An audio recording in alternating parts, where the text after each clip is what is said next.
Chop, Okay. Let's chop. Okay. Okay. Everybody take a seat. Okay. Cool. We have some chair there. Sebastian, either you can sit on the chair. I can pull it up for you here. Oh. Whatever's best. Oh, why is nobody sitting on the couch? I thought. Oh. I guess it's a little too close, but. It's kind of awkward. Sorry, people. This is the space we have to work with. All right. Yes. It's working. Yeah, I think that's pretty This is good. Yeah, fine. it's pretty good distance. Oh, shit. Sorry.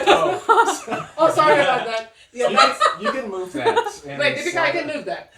Slide up the chair. What happened actually? Did it fall on you? As long as I didn't break it. No, it's fine. When are you gonna break in a plant?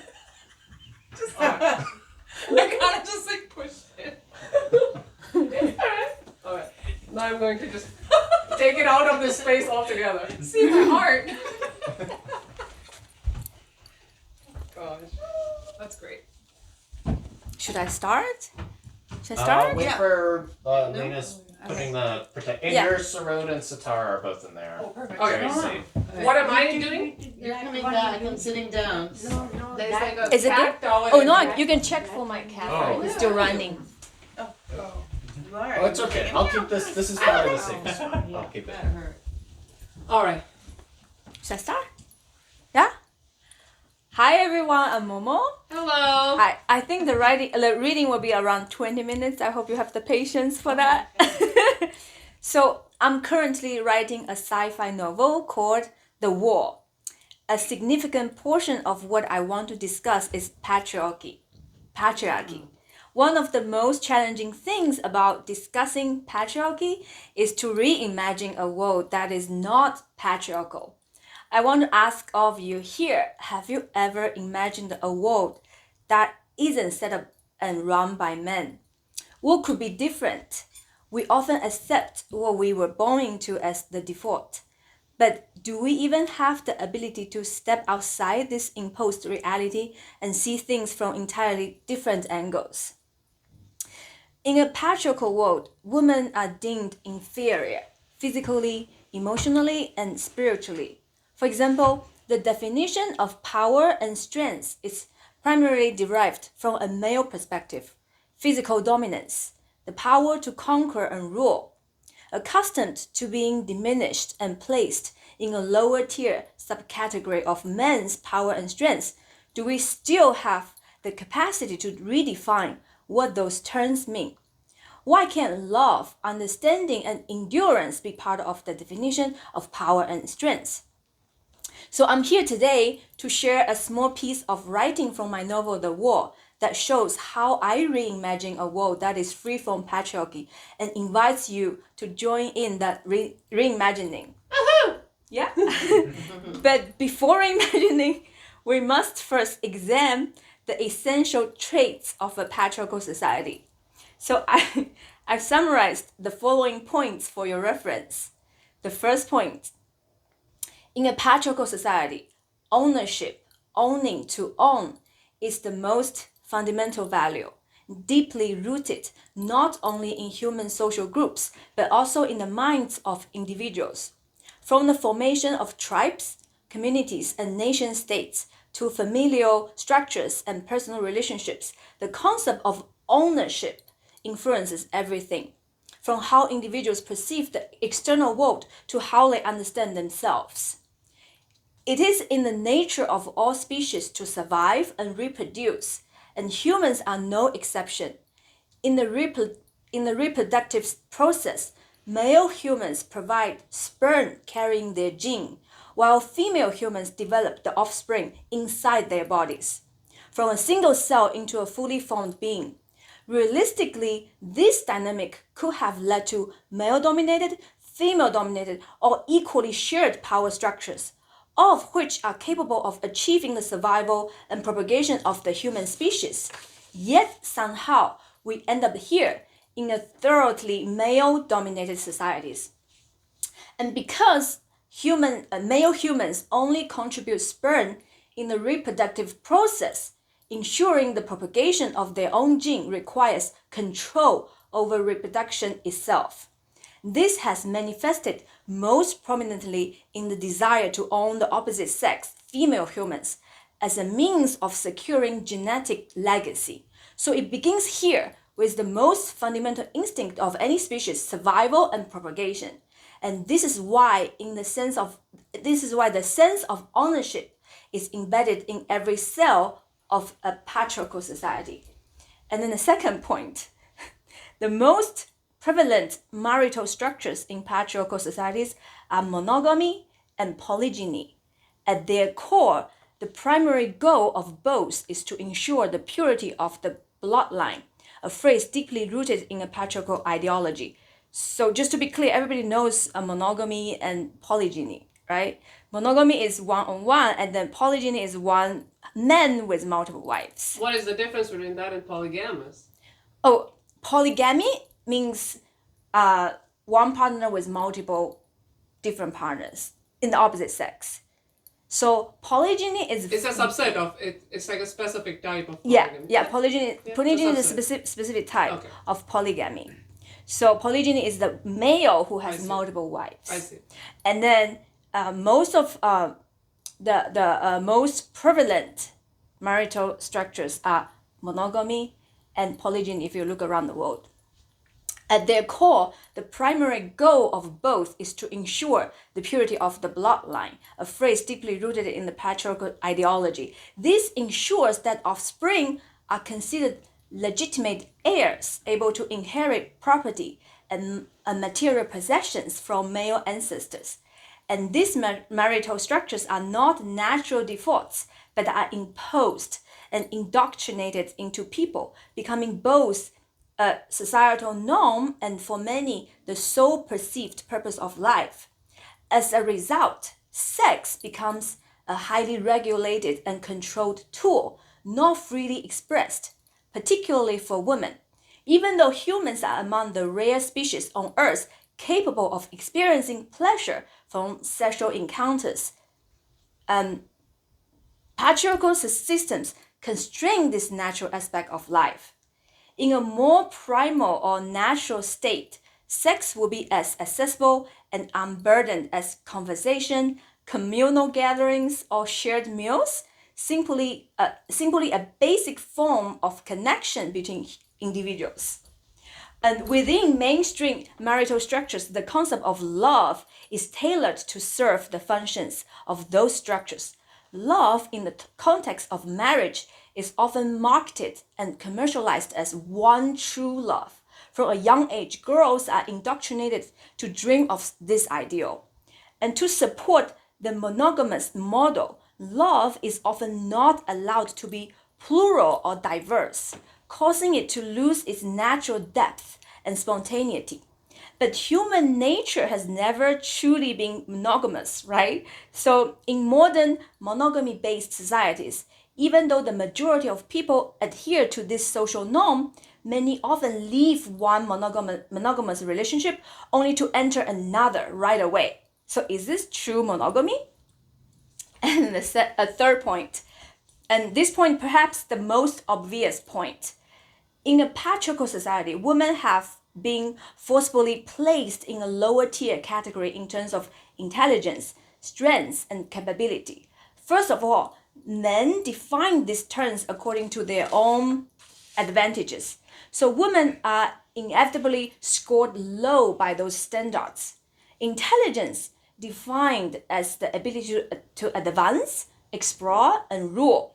Strength defined as physical power and the ability to fight.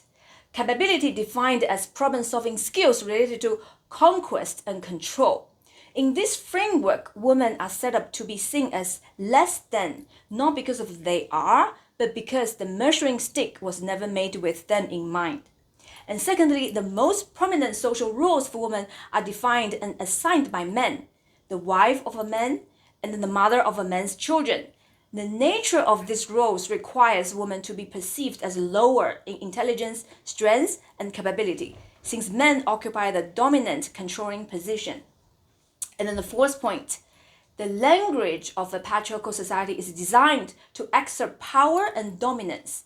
Phrases like, "don't be a pussy," and "stop acting like a little girl," and "women are too emotional to be leaders," or "men up," and "have some balls," are used in everyday speech to demean women and to reinforce the superiority of men.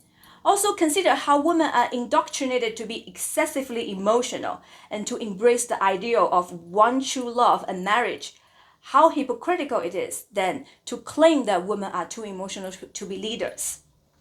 And expressions like "you killed it," "we smashed it," "we ruled," "you kicked ass" reflect how a patriarchal society associates power and control with force, cruelty, and domination.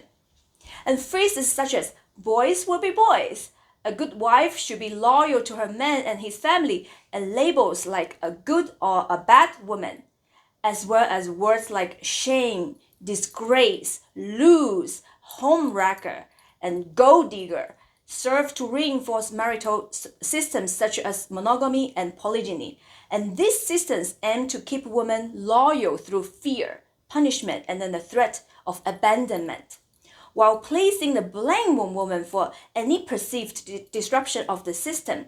And men are often exempt from such standards. And things are changing slowly, but I think you understand what I mean. And then the fifth point is in patriarchal societies, technological, scientific, and medical advancements are often driven by men's desire to explore, conquer, and rule. How can we travel faster? How can we become more advanced in wars and battles? How can we communicate more efficiently as we push further and further outward? How can we exploit natural resources and put them to use? How can we enhance the physical form to strengthen our capacity for conquest? But have you considered what science and technology might look like if we were free from patriarchy? What if we focused instead on deepening our connection with nature and with each other? What if our priority were to better understand ourselves by looking inward into our spirituality and transcendence? So the above are some of my observations. I'm sure everybody now you have some thoughts in your mind. We can discuss later. So now the following is the piece of writing from my ongoing novel, The War. It is written by a female writer, the piece. It's written by a female writer in my novel who lived in the 2200s. That is 100 years after the conclusion of the fourth feminist movement. Although humanity had gone through four waves of feminist movements, there was not enough time to fully undo the damage caused by patriarchal societies. Between 2100s, when the fourth feminist movement concluded, and 2200s, when the transition into a completely new era began, technological and scientific advancements accelerated towards both self-destruction and mass destruction, reaching far beyond Earth and affecting distant systems. Humans themselves were profoundly altered by technology, evolving into a distinctly different and deeply unpleasant species, having lost touch with genuine human connection and emotion. And this female writer lived through the early phase of the transition. So, having witnessed the legacy of the feminist movement, she could foresee the terrifying future that lay ahead. In her time, reimagining a world free from patriarchy was still a relevant and vital concept. And my story mainly happened much further in the future. And this is her writing, and which was discovered at the site of a digital junk that was aimlessly floating in space. Yeah. And now this is her writing, finally. This is how she reimagined. A few thousand years of patriarchy cannot be undone by a few hundred years of feminist movements. We have fought and persisted. We have tried to deconstruct and reconstruct. But even today, there is still vast room for reimagining. Given the current situation, I fear that we are slowly being pulled away from human connection. One of the main goals of the fourth wave of the feminist movement 100 years ago was to deepen our connection with nature and with each other.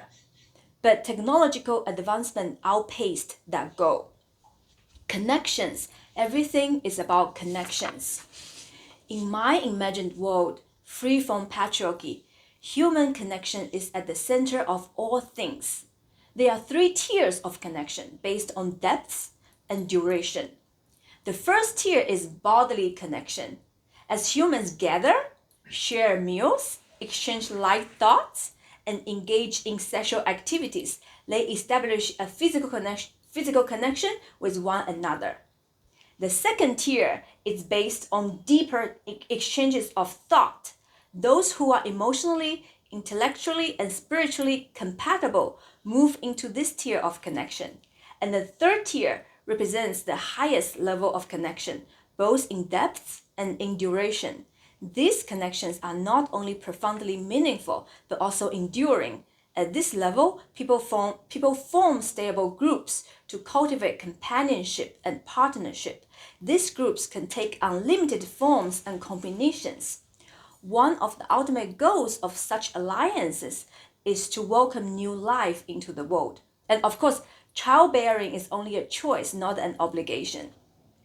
The goal of fostering human connection primarily drives technology and medical advances in such a world.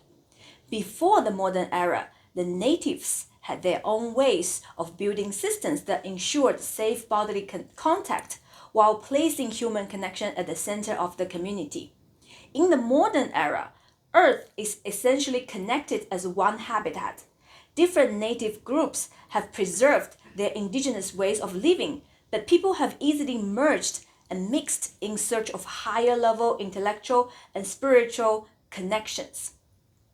It is ultimately different from the forced globalization brought about by capitalism and colonialism. No matter how different systems may look, humans have never strayed from placing connection at the center of life, instead of exploitation, violence, and control.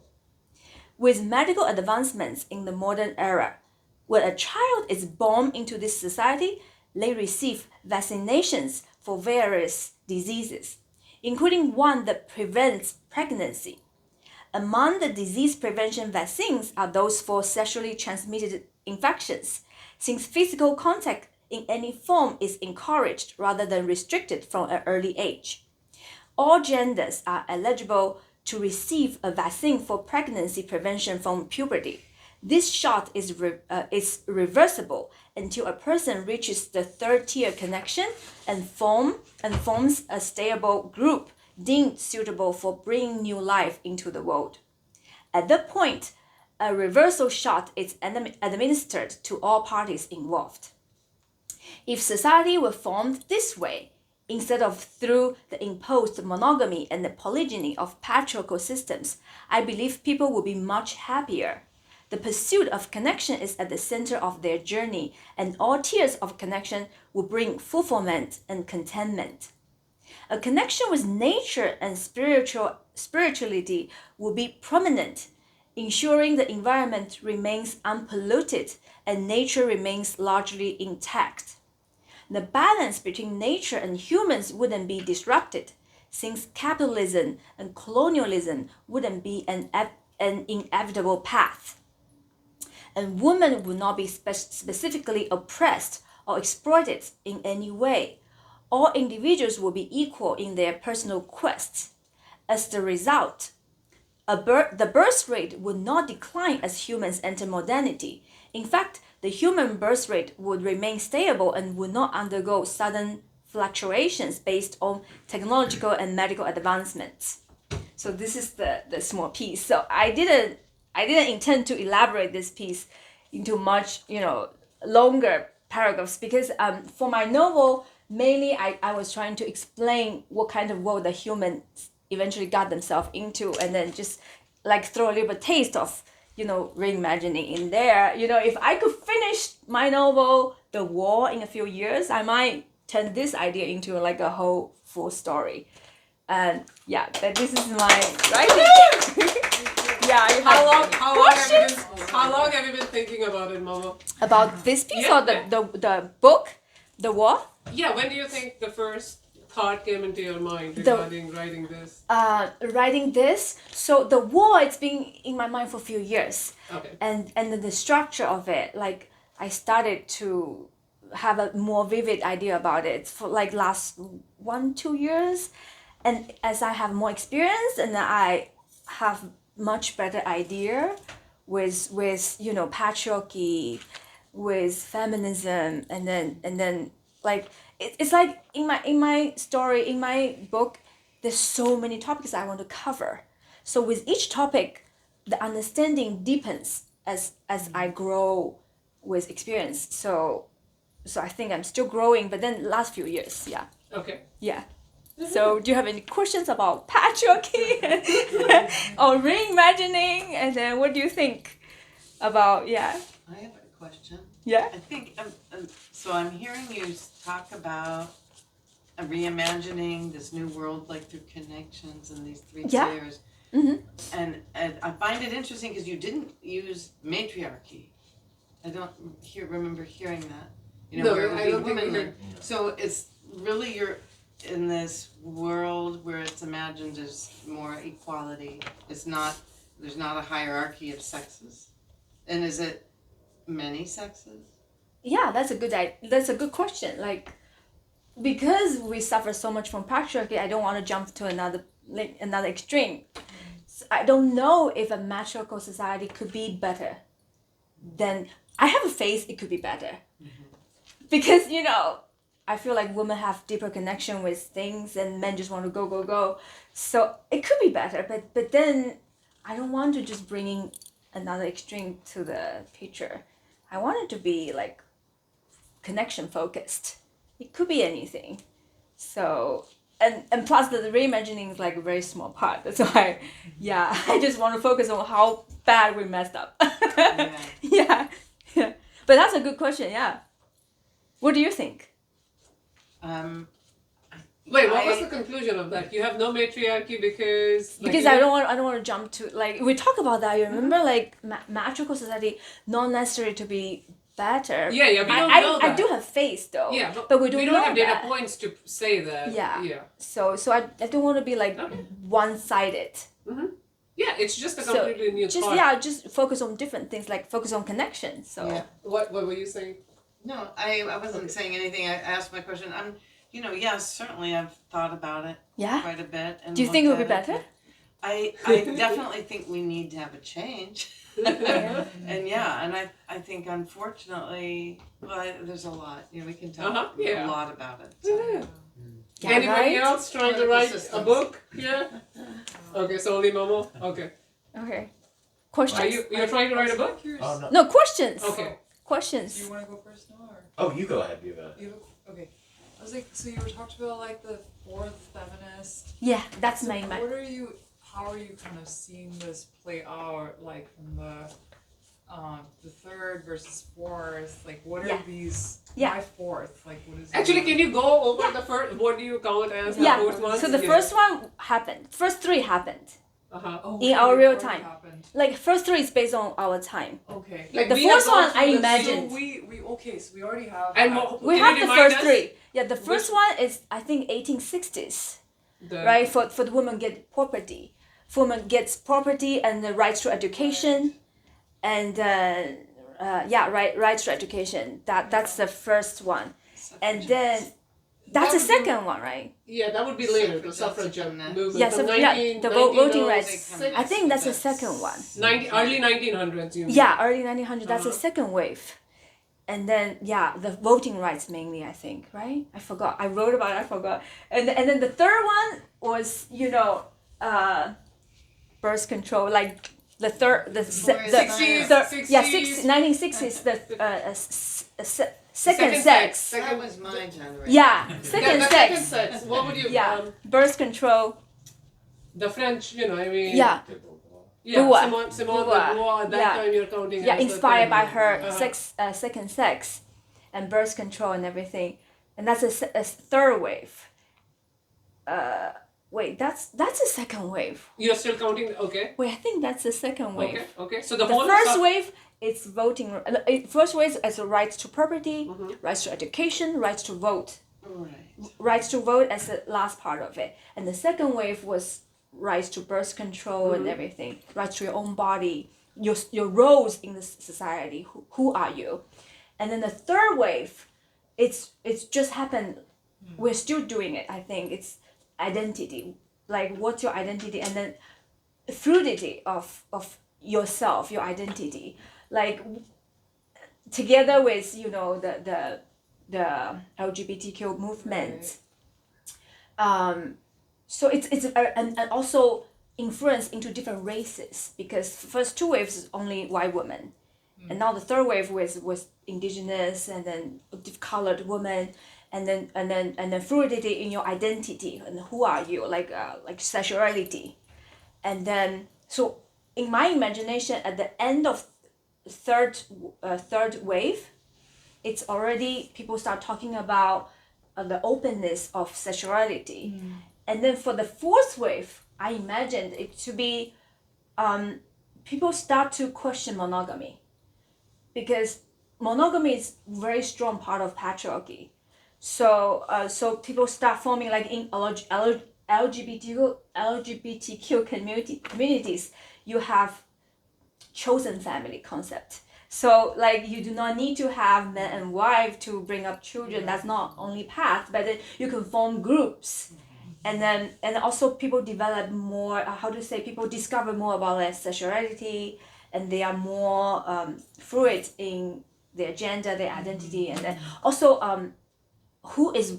what is woman, the definition of woman. And because woman's always been defined by men, and then as a specific role that designated to them.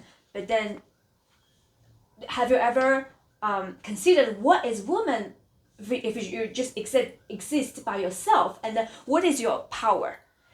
And because we never know what is our power, because we live in this world that everything's defined, and then power, strength. And what if something else is more powerful, like connection to the nature? What if we can listen to things that men cannot listen? We do not know. So I think the fourth wave is women start to like look inwards to themselves and try to understand their power, who they are, and then what they can bring forward. Yeah, cyborgs. Did you say cyborg? Yeah. Actually, But that is a polluted society that technology advances in this way that the AI and everything has to be there. What's a famous it's actually a famous feminist It's book. cyborg.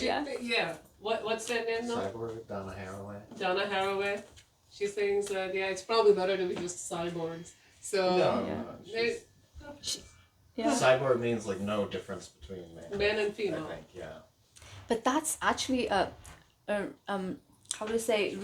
reproduct of patriarchal society.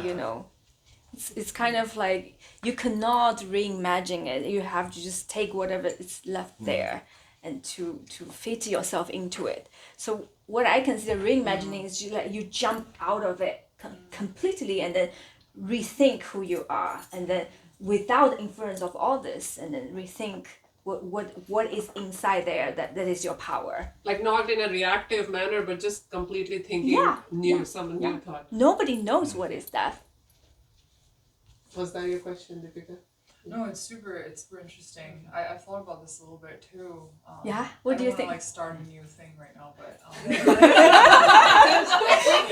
brings like a lot to it. No, I think you're pretty full, Deepika. Your hands are full with whatever you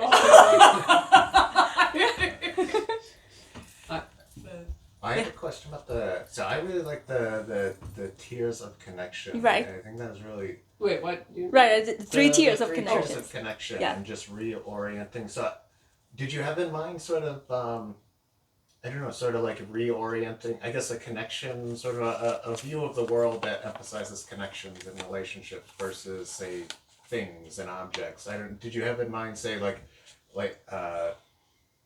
connections would be less a worldview that emphasizes connections would be less patriarchal than, or less dominating, less oppressive than a worldview that's based on, I don't know, things and objects.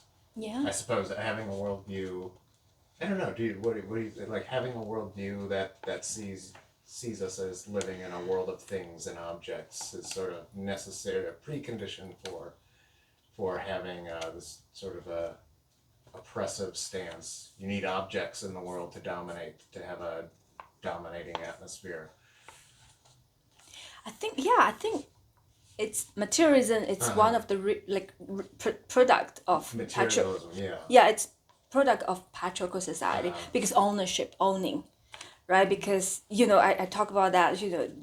The fundamental value in a patriarchal society is to own, because the reproductive process for males is to owning the reproduction process.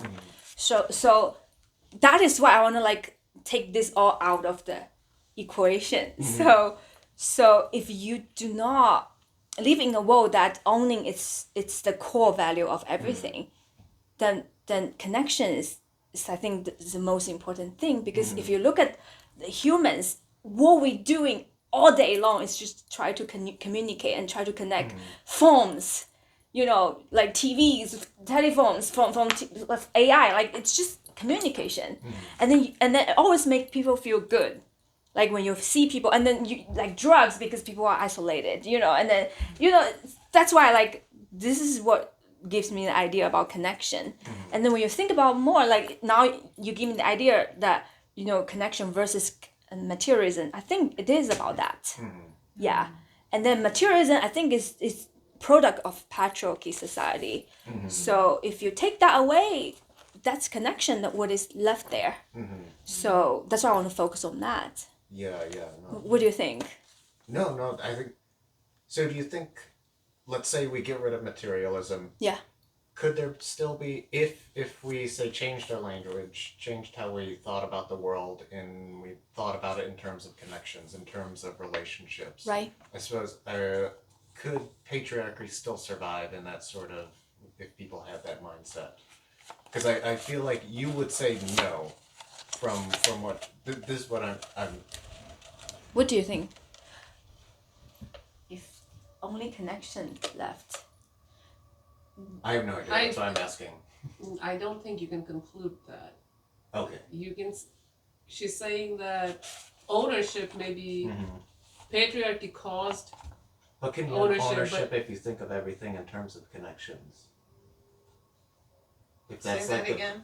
If you think if your worldview is based on relationships and connections rather than objects and things, could you have, I mean the basics, you were saying that the basic property of patriarchy is ownership. If you got rid of that, I think materialism is the best word. That sort of materialist that what the world is, it's just things. It's things that we can shape to our will and dominate and own.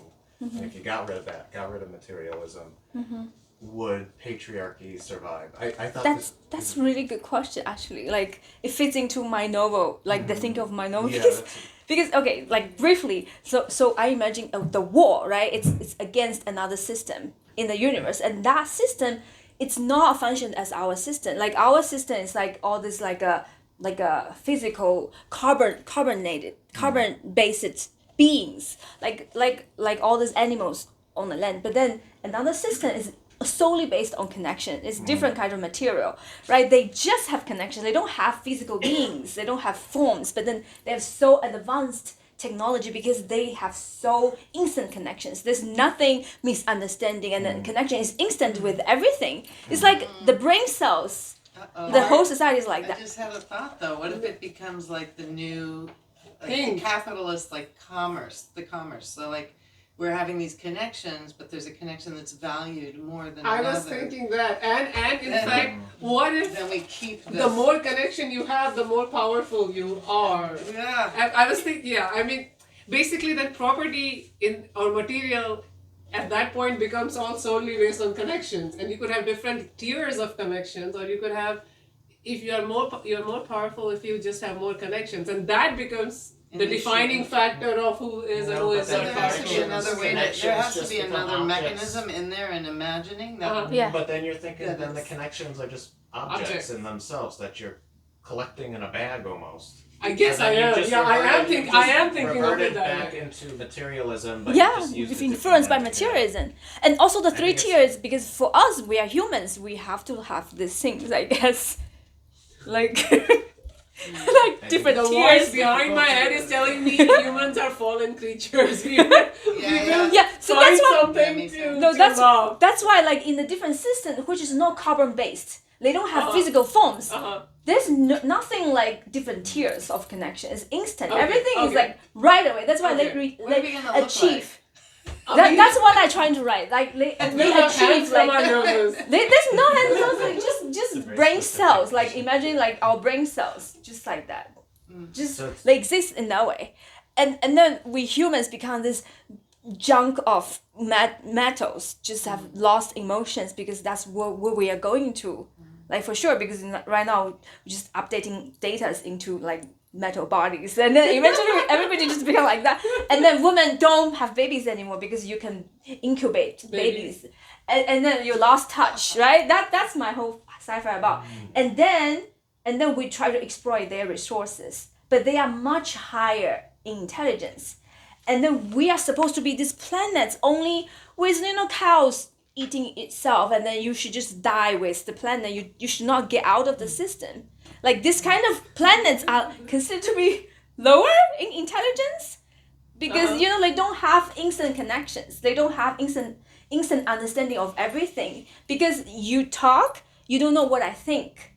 You only hear what I say. You don't know what I think exactly in my mind. So this is like a miscommunication. It's real. Because we are physical bodies, we are really like restrained. Yeah. Our communication is restrained, so we don't really, maybe we have, but we don't know. But then for them, they achieve intelligence very fast, like right away. So they actually can do different things. Like I don't know even how to imagine that. And then we become this very powerful like war machine, like a piece of metal, and then just to go exploit them. So they have to come up with something. We are dangerous people. Yeah, because no, you asked, yeah. No, I mean, first of all, really interesting. The point about birth rates was really interesting to me. Right. That came up because it's like one of, I guess, many things that are strangely coming into public discourse in the past Right. few months. And like I was just wondering if you could say more about why it is, like you said that the birth rate sort of Right. stays the same and it doesn't Yeah. collapse in Right. the society that you're envisioning, and like why is that the case? I think that in the center of it is the happiness of women. So they are not exploited, and then the connection stays in the center of the life. So the women feel equal. They never have the concept of being exploited. Like there's no overworked moms. There's no underpaid moms, and then you form this based on your own like pleasure. You eventually can form some groups that you can bring up children, and then you feel ready for that.